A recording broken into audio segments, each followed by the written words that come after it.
au lendemain de la sortie en règle du Bloc québécois et de l'industrie du camionnage qui demande à Ottawa de serrer la vis aux camionneurs délinquants, il y a aussi des survivants de la route, des victimes de collisions qui réclament également des changements.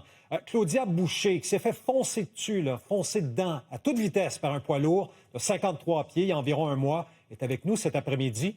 Bonjour, Madame Boucher.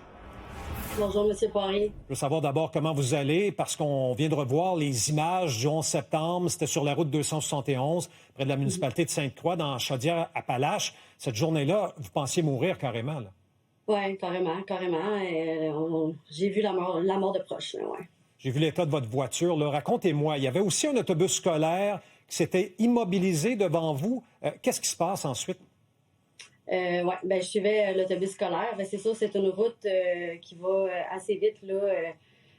C'est la route entre Laurier-Station et Sainte-Croix. Dans le fond, les limites de vitesse sont à peu près 90, mais diminuées à 70 là, dans le secteur où est-ce que je me suis retrouvée. Là, c'est un mode un secteur résidentiel, finalement.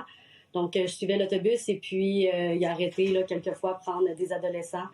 Et au 3e ou au 4e arrêt, j'étais immobilisée derrière l'autobus. Les signaux étaient allumés sur l'autobus. Puis moi, j'ai juste rien vu venir. Ça a explosé dans ma voiture. Qu'est-ce que vous voulez dire, ça a explosé dans la voiture? Bien, j'ai pas eu d'avertissement ou j'ai pas vu que j'allais avoir une collision. Dans le fond, le camion, il a freiné lors de l'impact, donc pas avant l'impact. Donc, c'est vraiment à l'impact que il y a eu une trace de frein là, qui a été vue au sol, finalement. Mais ma voiture, moi, elle a été percutée à l'arrière, mais pour une raison qu'on ignore, elle a bifurqué vraiment à gauche, là, comme vous voyez à l'écran. Oui.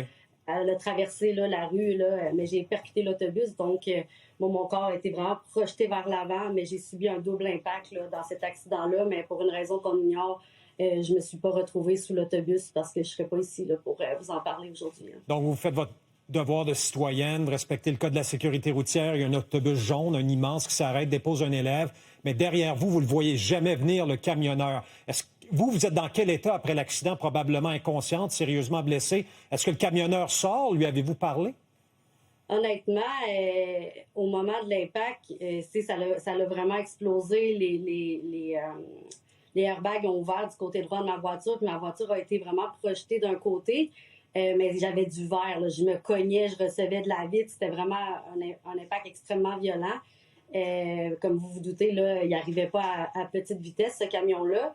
Et puis, c'est ça. Moi, c'est sûr que quand que tout ce vacarme-là, puis que ça a arrêté de bouger, disons-le comme ça, j'ai été capable d'ouvrir ma porte puis de sortir de mon véhicule. Juste que je sois sortie sur mes jambes, c'est un miracle en soi, mais quand je me suis retournée puis j'ai pu observer la scène, mais d'un point de vue extérieur, c'est là que ça m'a un peu... c'est sûr, j'étais en état de choc, là. Je veux pas faire de profilage, mais le camionneur, là, vous l'avez vu à l'extérieur, est-ce qu'il parlait français? Est-ce qu'il a été capable de communiquer avec vous? Il y a quelqu'un qui est venu me porter assistance, puis lui, il s'est tout de suite adressé à lui. Il a répondu qu'il parlait pas français, en fait. Donc, moi, je me suis adressée à lui en anglais. Donc, ce que je lui ai dit, c'est ça se peut pas que tu nous aies pas vus. C'est sûr que tu étais sur ton cellulaire, c'est sûr que tu étais sur ton téléphone. Fait que c'est ce que je lui ai mentionné. Puis lui, des yeux remplis de culpabilité, il a détourné le regard, il a quitté vers le camion. Ensuite, il m'a offert de l'eau. Bref, mais lui, il n'a pas été transporté à l'hôpital là, lors de cet accident-là. Par contre, toutes les jeunes, les 24 jeunes de l'autobus, le chauffeur de l'autobus et moi-même, on a été apportés en ambulance là, pour la plupart au centre hospitalier. Je me souviens très bien de cet événement-là. On en avait parlé justement en direct la journée où ça s'est produit. Bon, le conducteur, là, en terminant du poids lourd, est-ce qu'il a été accusé? Est-ce que les policiers l'ont intercepté? Est-ce qu'ils l'ont mis à l'amende? Écoute, de ce que j'en sais, il y a eu des amendes et constat d'infraction, donc il y a des points de démérite. J'ai su qu'il y avait une dashcam dans le camion qui n'a pas été remis aux autorités. J'aimerais bien savoir ce qui va s'en suivre là, par rapport à ça, mais mon dossier, pour une raison de manque de témoins peut-être, n'a pas été apporté plus haut. Je sais que mon enquêteur au dossier a vraiment travaillé fort pour que ça se fasse. Au niveau de la SAAQ et du système, bref, ça a été refusé. Donc, ça a été décliné, la demande. Et puis, voilà, je trouve ça quand même aberrant là, de voir qu'il n'y aura pas de suite et peut-être qu'il est déjà au volant d'un autre camion aujourd'hui. Je sens la grogne, Mme Boucher.